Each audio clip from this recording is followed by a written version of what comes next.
Welcome to Pharmacy Friends, a podcast dedicated to bringing industry experts to the same virtual table to talk about what is happening in pharmacy today, what is coming in the future, and most importantly, what it means to you.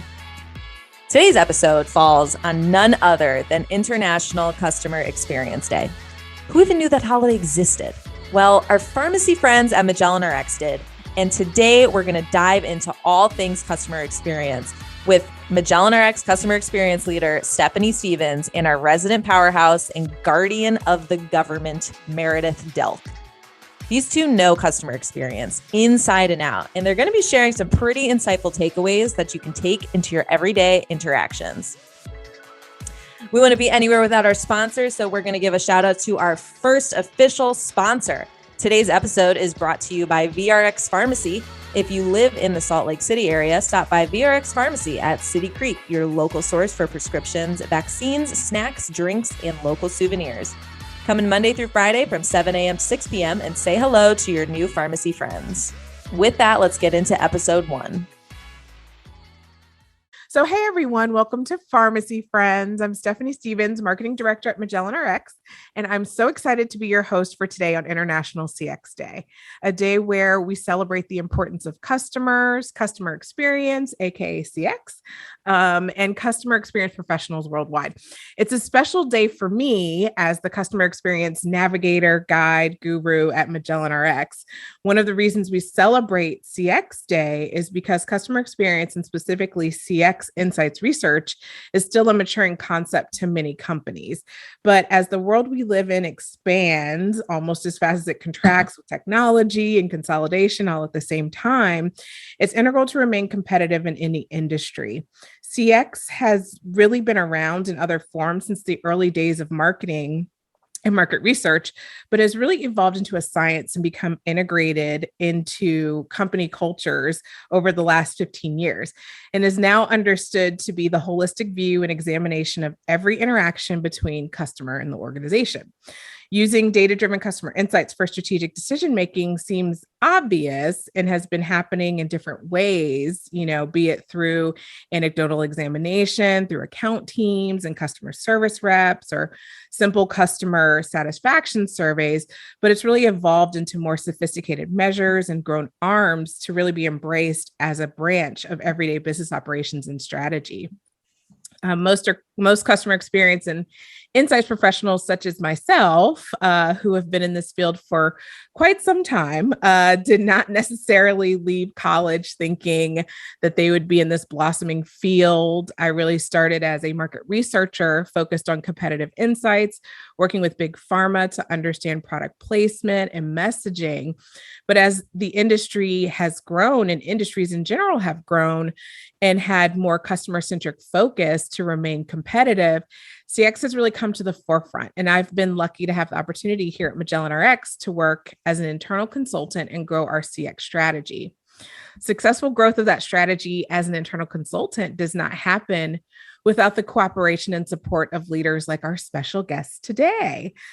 Over the almost 2 decades that I've been working in market research and customer experience, I have never been more impressed by this leader and the work that her organization has done with our customers. When I get her customer insights feedback, I've had to do a double take, and I've tried to analyze the data every which way. I've cut it up. I've done all kinds of things to it. And her team always consistently comes out in the high 90s and even has 100% for probably 2/3 or more of their metrics. So I'm excited to introduce Meredith Delk. Meredith is a PhD and has a master's in social work and serves as Magellan Rx's Senior Vice President and General Manager for the Government Division. Prior to joining Magellan, Meredith had many years in public and government affairs, so she is truly the expert in the field. We work together on our annual Voice of the Customer surveys and work throughout the year to ensure we're keeping a pulse on member, customer, and provider insights. So Meredith, welcome to Pharmacy Friends. Thank you for having me. It's an honor and a pleasure to be here, and always great to chat with you, Stephanie. Yes, it's such a great pleasure to talk to you. And, you've been a great support over the last few years, especially as we've been building this customer experience organization internally.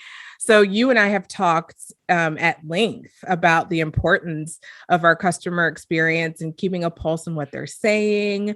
You've been a great advocate and partner as we've grown our strategy, and we will get to all of that juicy information. But let's start with you diving a bit deeper into your background and your role here at Magellan RX.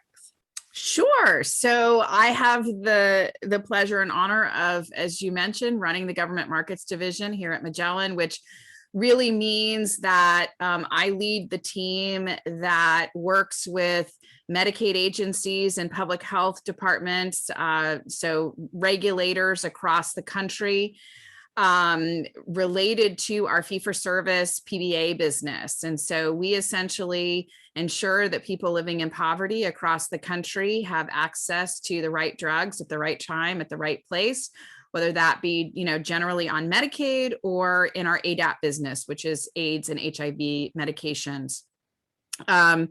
So I have been leading this team for about 3 years now. Prior to that, I've had a long history of work in the Medicaid space. And prior to that, as you mentioned, I spent my whole 20s in school.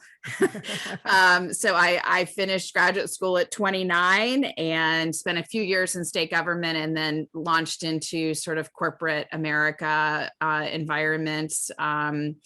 And Magellan is sort of the third Fortune 500 company where I have done something in the government space. Yeah. Wow. Well, it's definitely noble. And, I've done a little bit of work in the government space as a consultant, and, Medicaid is tough. It's a tough one because you have one Medicaid state program, you have one Medicaid state program, right? So it's a really noble, and it's definitely takes a lot of expertise and experience to navigate the field. So that's great. So you talked about what you do here at Magellan, and it's true, we work together each year to do our customer satisfaction surveys, get a pulse on the satisfaction. So your team touches that significant and vulnerable population that you were talking about in the US. Can you talk more about that?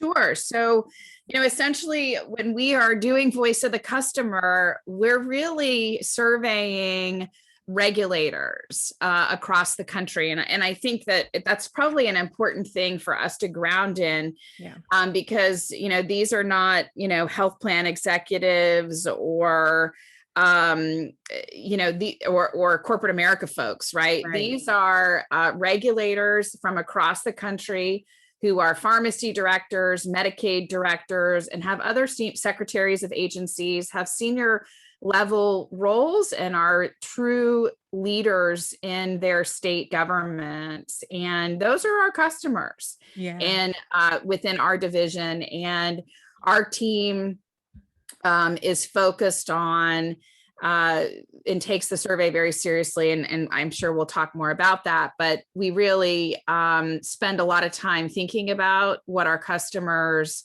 are saying in terms of feedback. We spend a lot of time thinking about what they may need and anticipating their needs. And we really do a lot of work in terms of partnership.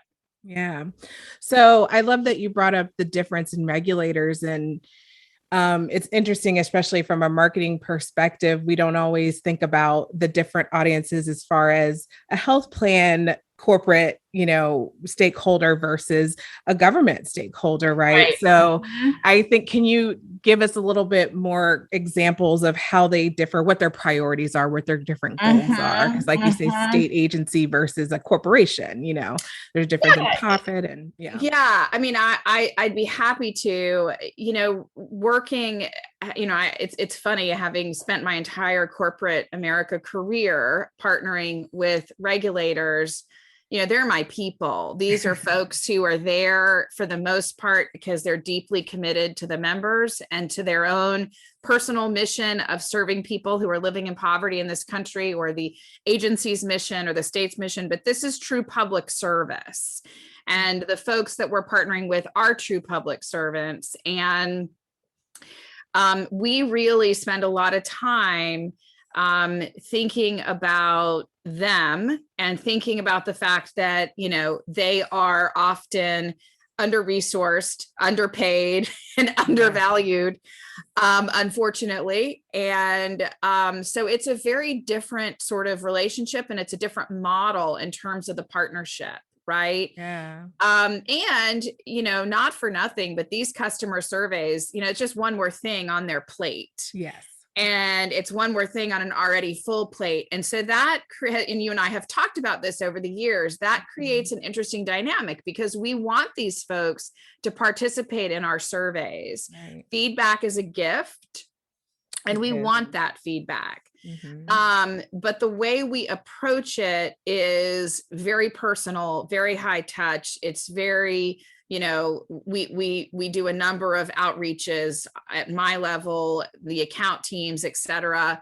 And frankly, I think it's a testament to the relationships that our team brings to the table on behalf of Magellan, that we do get such high participation and of course, high survey results. Yes. And I'm glad you brought that up. I'm remiss in saying that it's not just your scores. Your response rates are off the charts. I mean, most online surveys or even account team surveys, most people would think you would get a 50%, 60% response rate. That's not normally the case. You're usually still in the 20 to 25%.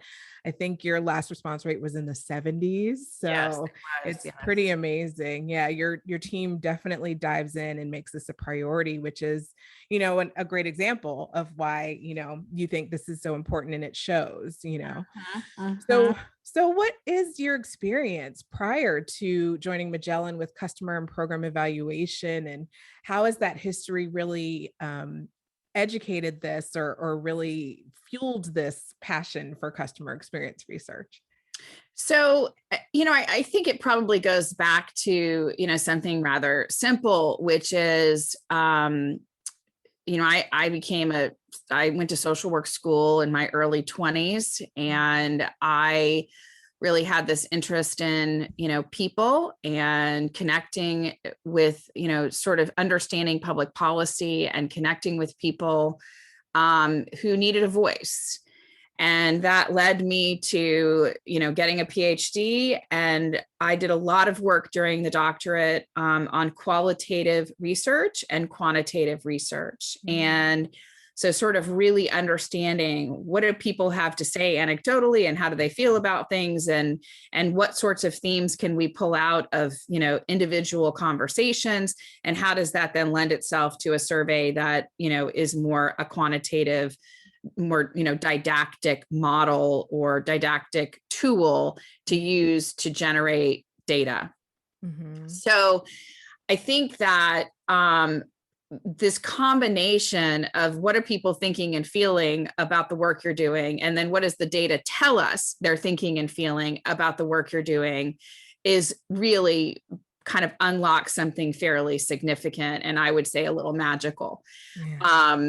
And I probably use the word magical because I live with a 6-year-old and everything is princesses and fairy dust and magic. And so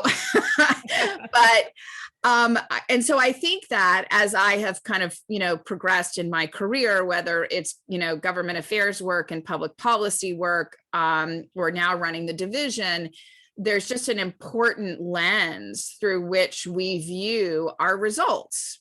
Yeah. And that is critical to our success. And I'll share, as a very early executive, when my first sort of foray into corporate America, I went to work then at Amerigroup, which at the time was the largest Medicaid managed care company in the country. Yes. And I was a very young, very new executive. And while I was sort of figuring out how the key card would open the door, right. Early in my career, I got to work with great executives who were wise and kind and thoughtful. And of course, at the time, the company was run by a man named Jim Carlson, who used to say something that really left an indelible mark on me then, and continues to inform my view of this topic: customer service, customer experience, and leadership, which is, don't confuse effort with results. And so, I really sort of, grew up in this environment where, everyone says we're going to work hard and we want to be best in class and we want to be the most respected company and we want to be the best. And what Jim taught me and so many others is this notion of working hard is great. And we all do that. But essentially, we are here to produce results. Yes. And for me, taking that a step further, it's not just about results related to margin contribution at a large publicly traded company. It goes beyond that. To me, the results are around using surveys with our customers. What do they say about us? Do they participate in the survey? What do they have to say and how well are we scoring? Right. Associate surveys. Do associates participate and what do they have to say? Turnover rates. How high are the turnover rates within our division? How long are people staying? When they come to our company, why are they choosing to join our team? And when they leave our company, why are they choosing to leave? Exactly. This is all data and information that as a leader helps me think about the results. The results we're getting are so critical. And so I think that to take that one step further, it really is about the discipline of being focused on the various kinds of results that we get as CEOs of companies, right, to gauge how well are we doing. Right. And then what are the actions that can help us improve, even if That's we're not, right. Yeah, where we're going with that. That's perfect. I wrote that down. Don't confuse effort with results. That's a great quote. Yeah. Yes. Because I think a lot of people sometimes get discouraged because they're working hard and they're doing what they're supposed to do. They're making their phone calls, they're reaching out to their clients, but are you doing it in the right manner? Are you doing it the right way? Is this really helping your relationship with this client? So what are the results of that? What are we actually getting? What's our ROI, right? That's right. Yeah, absolutely. Right. Yeah, that's really great. So as we've said, you have 100% overall satisfaction score. It was up from 94%. I mean, it's just so impressive, Meredith. Your team and it's not like you have a small team, you have a huge team that's, getting these consistent results. So whenever we look at those opening comments, this is really valid because those opening comments do nothing but back up those scores, and it's not fluff at all. It's truly a great experience for customers, and your team really ensures that they're happy at every touch point. So to what do you attribute your high CX and EX scores? Because you also have high employee engagement scores as well. What's your secret sauce? I'd love to share some magic with you here, Stephanie. Yes, and I love magic. We all need a little magic, right? And again, I think that every CEO in the country would say, we're committed to our people. We're committed to being a company of integrity. We're committed to being best in class. And I think that what I would offer is, yeah, of course, we all are. That's what we're here for. That's what we get paid for. But I think that what separates us, a couple of things. First, I would say the discipline around all of the data and metrics that advise us as leaders as to how we're doing.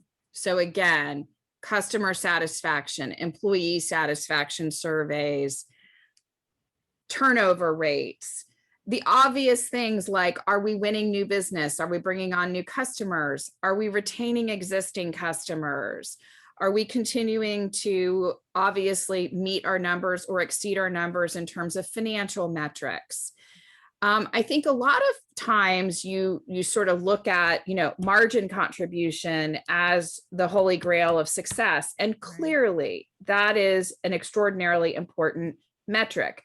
No margin, no mission. Mm-hmm. I think what I try to do and what our team tries to do is to really look at every aspect of feedback and take all feedback and work to ensure that, and I'll just sort of speaking for myself, mm-hmm.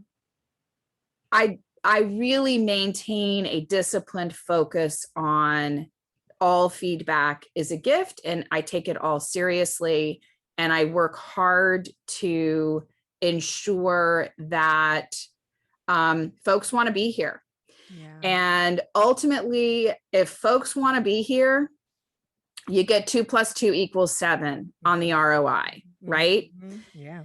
I also think that, one of the things that I learned also at Amerigroup and also from Jim Carlson was this notion around being a leader who's committed to your people and who really is thinking about your people and thinking about, are they happy? Do they want to be here? All those things. But also at the same time, being a leader who's committed to execution on deliverables and accountability. Yes. And I think that a lot of times we get caught up in being too far one or the other. And what I would observe is it takes a disciplined approach to strike that balance across both being very thoughtful and understanding about your people and what they need and listening to them and hearing, what they need and delivering for them. Yes. And also holding people accountable. I'd like to just talk a minute about this notion of being nice. Okay. I was going to ask you because I was like, I feel like there's a top down, old corporate culture is top down, very demanding, but I think what you're talking about is the new approach. So yeah, I would love to hear, this notion of being nice. Yeah. Yeah. So I don't believe in nice. Okay. And the way I define nice is nice words, irrespective of what's really going on. Yes. And I am, however, invested in kindness. And so being nice means not having that hard conversation that it's time for you to take an off ramp and leave the company. Being nice means not having the conversation of integrity with a client to say, I think we made it. I think we have an error here. I think we have a miss here, and I want to partner with you to fix it. Yeah. Being nice means just being nice, just using nice words in every sort of exchange with your peers, with your boss, with the people who work for you, and with your customers. So again, I don't believe in nice. Okay. I believe in is I believe in kindness means integrity, transparency, and truly partnering with people and being willing to have those hard conversations. It is kind to say, you're not ready for the big promotion.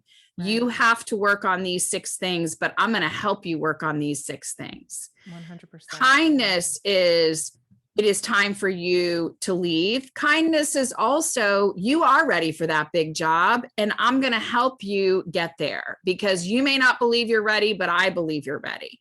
Yeah. As leaders, truly investing in our people, getting to know them well enough to really get underneath what do they want? What is the next step for them?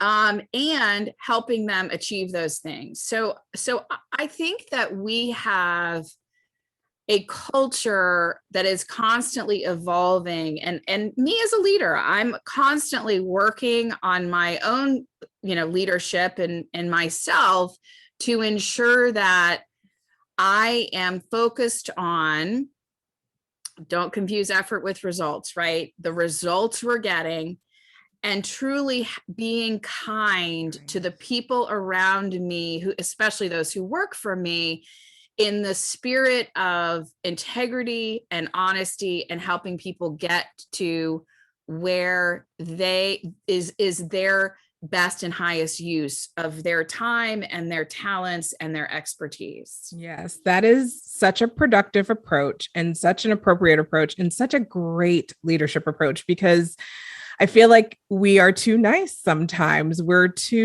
don't want to have the hard conversation, as you were saying. And that's not helping anybody, right? It's not Right. helping the organization. It's not helping that individual. It's not helping your customer.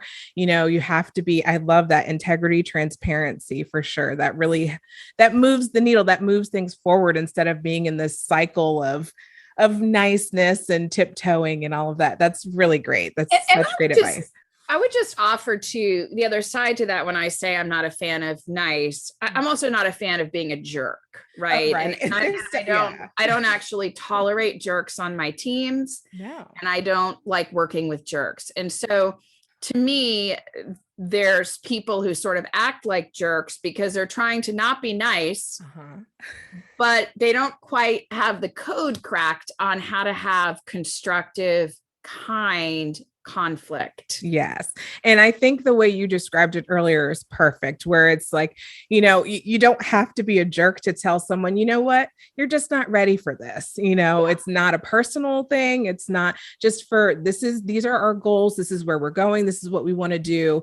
You're not quite ready for this. These are the things you need to do to get ready for this. Right. I think that's the other part of kindness, is to help someone understand what they need to get to the next level. So yeah, that also brings it back to customer experience measures, right? Is looking at what you need to do to get to the next level with your customers, what you need to do to get to the next level within your business. So yeah, absolutely. And I think that, all of these pieces, customer experience, the work we do every day, associate experience, it's all connected. Because if I've got folks on my teams who feel supported, they feel like I've got a path to grow and develop. I'm ready. I'm not ready, but I know how to get there. Mm-hmm. I've got a leader or a leadership team that's committed to me and committed to our integrity and committed to, getting really good work done. I want to go to that customer and be at my best, right? I want to go to that customer and be at my best on behalf of Magellan. And I do think, when you asked me, a few minutes ago about secret sauce, simply put, it's our people, but it's all the things we just talked about related to our people. Yes. And if I could just, I'll share, it always sort of blows me away. I have 27 people on our leadership team that run, you mentioned I have a large team. So 27 people just on our leadership team that run Magellan RX government markets. Of that 27 people, we have 369 years of experience in the PBA industry. Wow. Of that 27, 15 have been with Magellan more than 10 years. Wow. And 8 more than 20 years. Oh my goodness. Wow. I have 3 people who have been at the company 33 and 39 years. Wow.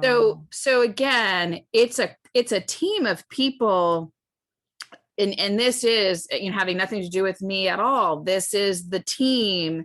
These folks have been together through, births of children that have now gone off to college, right? Yes. Marriages, deaths, life experience. Yes. And when you share that much time in life experience, you're naturally very committed to one another within the workplace. And it creates, this kind of work dynamic that is, people are very interconnected. Yes. You can't work, alongside someone for 20 plus years and not, ask about their kids when Exactly. when it's graduation time, or ask about how their weekend was because, one of the kids had a big game, et cetera. And that just also creates sort of another layer in the fabric of the culture here at Magellan. Yeah, that's really great point. I remember at an organization I used to work for, that was a challenge to the leaders, was know your workers, know your employees, spouses' names, and know their children's names. If you don't know anything else about them, know their spouse's name, know their children's name, maybe even know their parents' names, something like that. So no, I think that's a really great point as well, is that interconnecting the fabric of each other in the workplace also, it gives you a positive energy, right? And it lets you go out to our customers with a lot more positivity and interconnectedness and that family atmosphere. So no, that's great. Yes. Yeah. So program assessment, when we talk about program assessment and customer experience and all of that,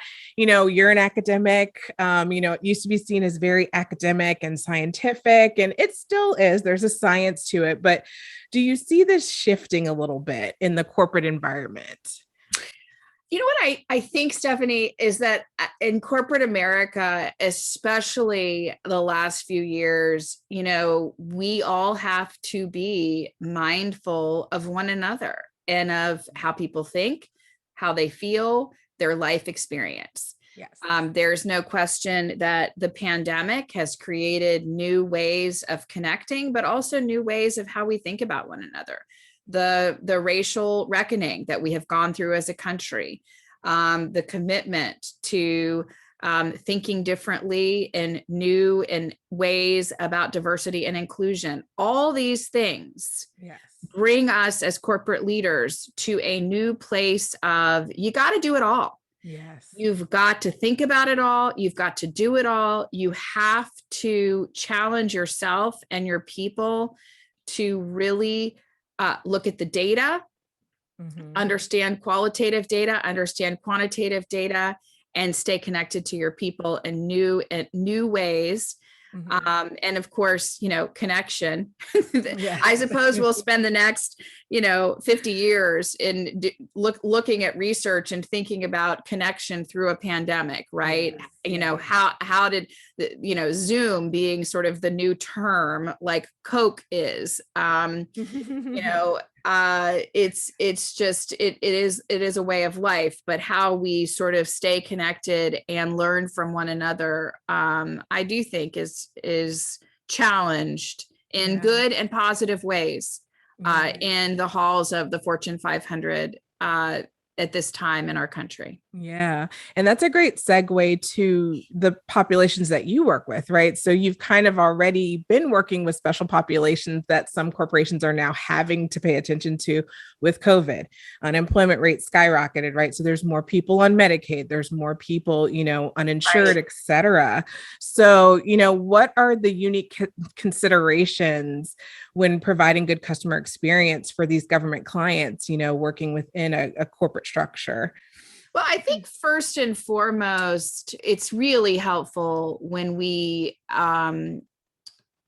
for folks like me who have spent their whole career in corporate America doing Medicaid, it's really helpful to partner with leaders who do have a deep understanding of the terrific differences between a Medicaid population and a commercial population. And what I mean by that is, let's just start with people who are living in poverty in the United States today have fundamentally different experiences in their daily lives and fundamentally different needs related to accessing their healthcare. Right. And so we have issues around transportation, around food insecurity, around housing, around safety, around childcare. I mean, these are all things that contribute to whether or not we get to that pharmacy and pick up that life-saving medication. Right. These things all contribute to, are we adherent to our diabetes medication? Are we adherent to our high blood pressure medication? I will never forget early in my career, working with some elected officials around whether or not we were going to charge copays in Medicaid, and having a conversation about a $5 copay may not mean much to you, said legislator, but let's talk about what $5 means to a woman on Medicaid, with 2 or 3 young children. Right. It probably is the difference between feeding her kids dinner that night and not feeding her kids dinner. And so when we really begin to bring to light and also experience, in very real and measurable ways, these are the people we're talking about. Right. These are their experiences. And so our job is to not ask those folks to fit into how we think it ought to be done. Our job is actually to proactively put healthcare into these folks' lives in ways that meet them where they are.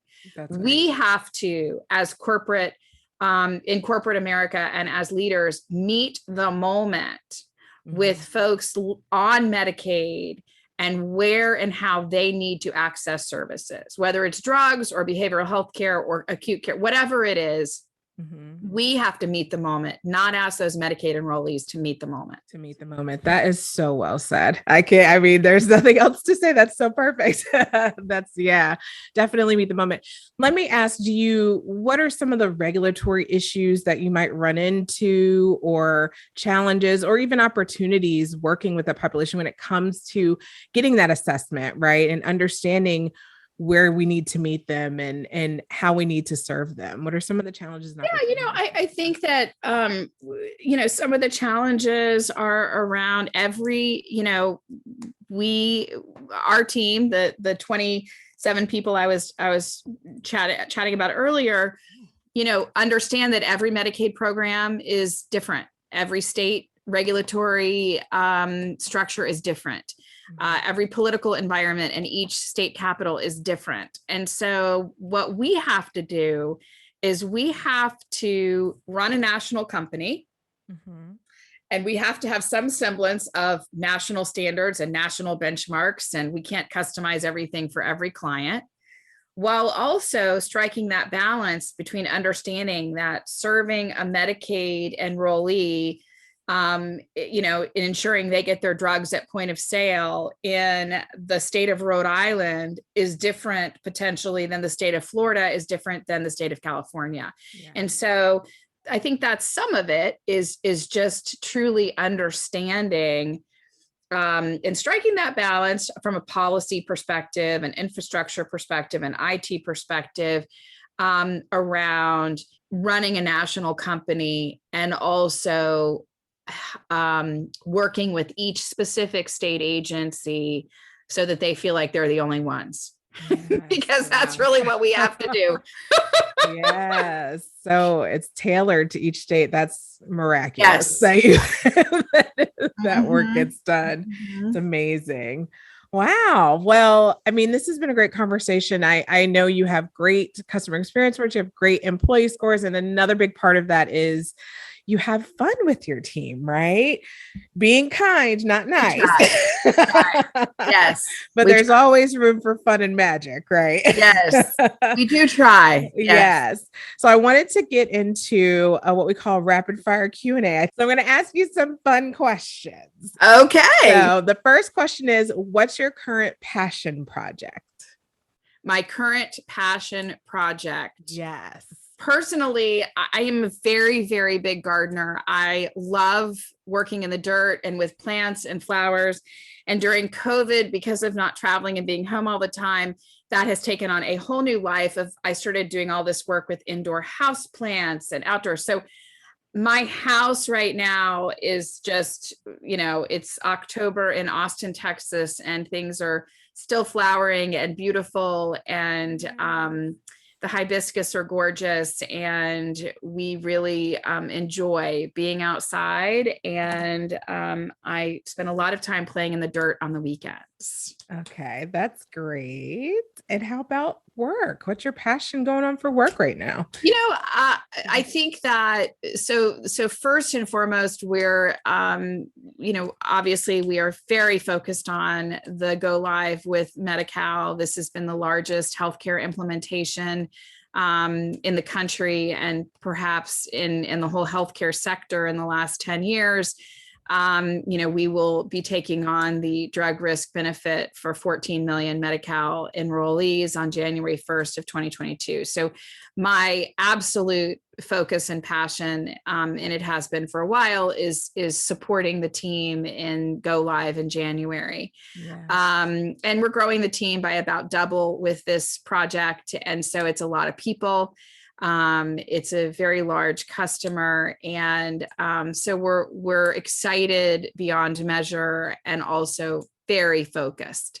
I think second, is in 2022, we're really focused on value-based contracts and employing a value-based contracting model on behalf of our Medicaid customers, and just, figuring out new ways to run our business such that we are equally focused on quality and cost savings and just, ultimately adding value. These value-based contracts can be really meaningful, not just for Medicaid agencies, in my view, but for the consumers that are the recipients of them, in terms of access to very high cost drugs, and more efficient use of important / life-saving medications. So we're very focused on those two things, which are pretty exciting and major projects for our team. Those are very exciting projects.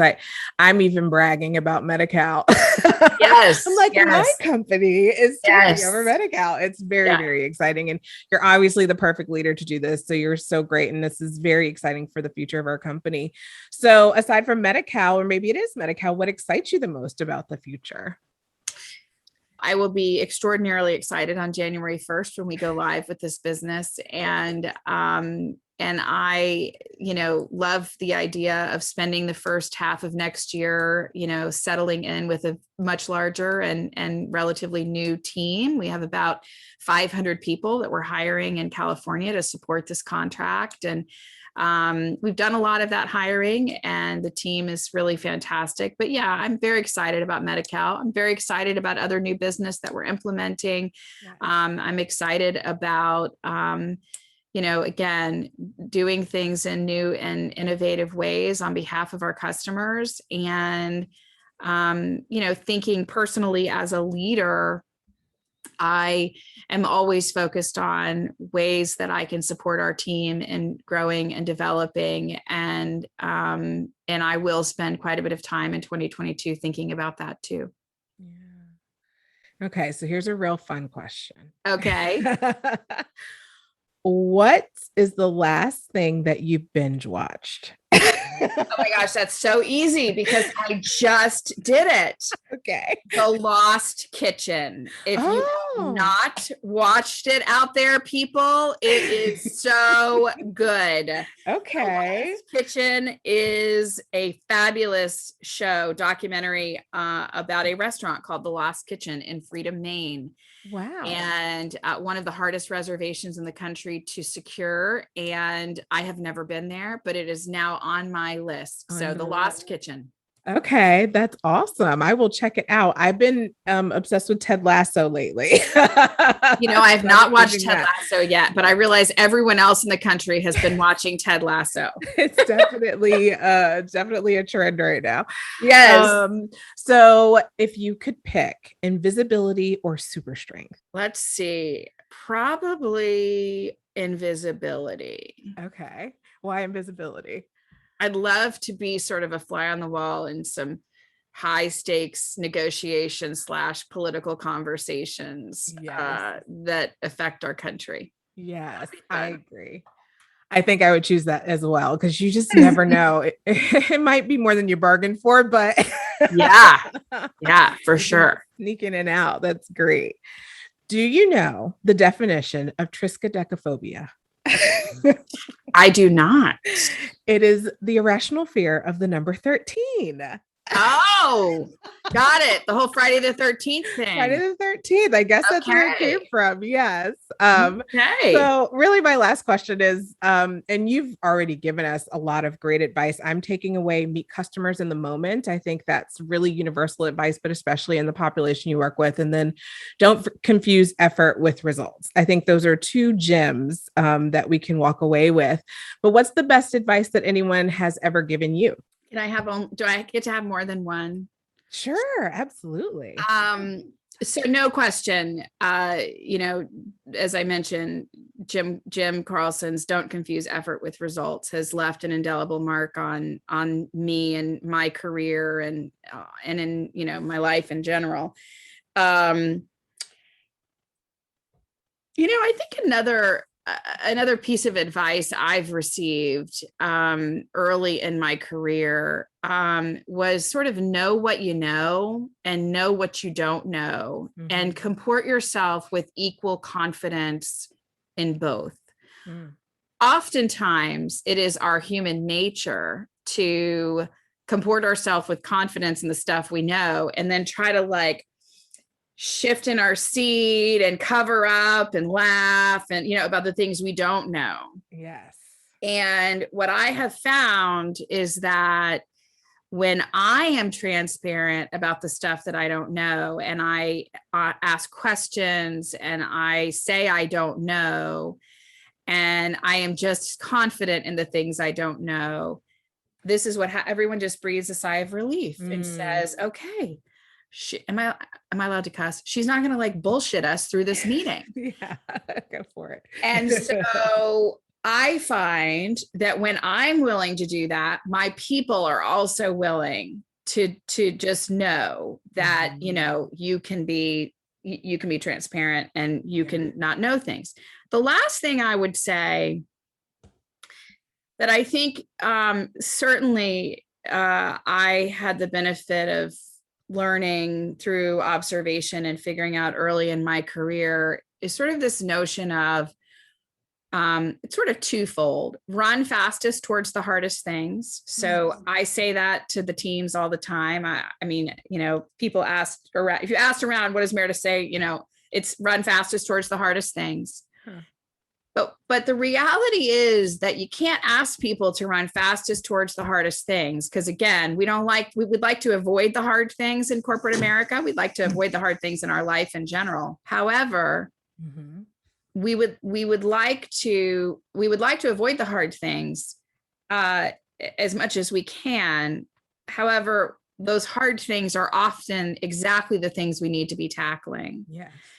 To get the biggest ROI, the biggest move related to our people, related to our business.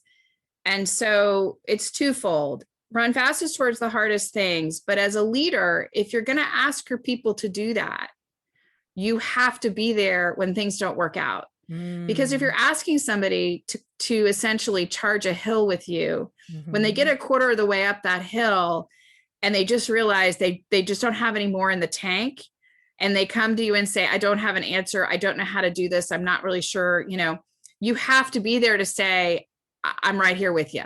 Yeah. I'm going to walk next to you. I'm going to support you. I'm going to make sure you make it to the peak. But I think that what we often do as leaders is we say, charge after this hard thing, go after it.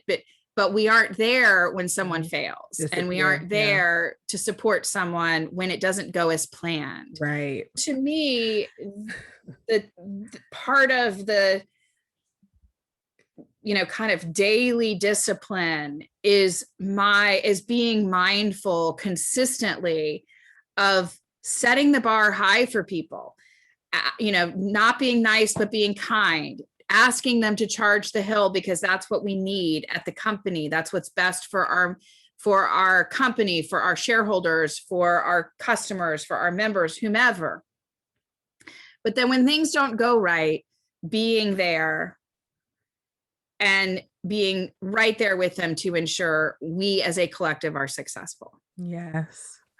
Do you think leaders are born or made? And I'm wondering, from your own perspective, especially when you're talking about confidence, did you have to, was that a slow growth, or do you feel like it was kind of a natural fit for you? So that's an interesting question. I wish you could ask my parents. I don't know what they'd say. I think that I probably always had a bit of leadership, or in the 70s with little girls, it might have been the boss or bossy, right? I don't like that, but I think that, I think in many respects I was kind of bossy. But the reality is that what that means is sort of this: I'm going to have a voice, and I'm going to be my person, and perhaps be a leader. And as I progressed through college and my master's program and the PhD program, I certainly gravitated towards learning more about leadership and learning. I mean, I taught a lot at the university. So I, did a lot of work around, leadership and thinking about the dynamics of leadership during my graduate training. And felt very strongly that as, early on in my graduate training as social workers, we lean into sort of what advocacy and leadership looks like in really meaningful and effective ways.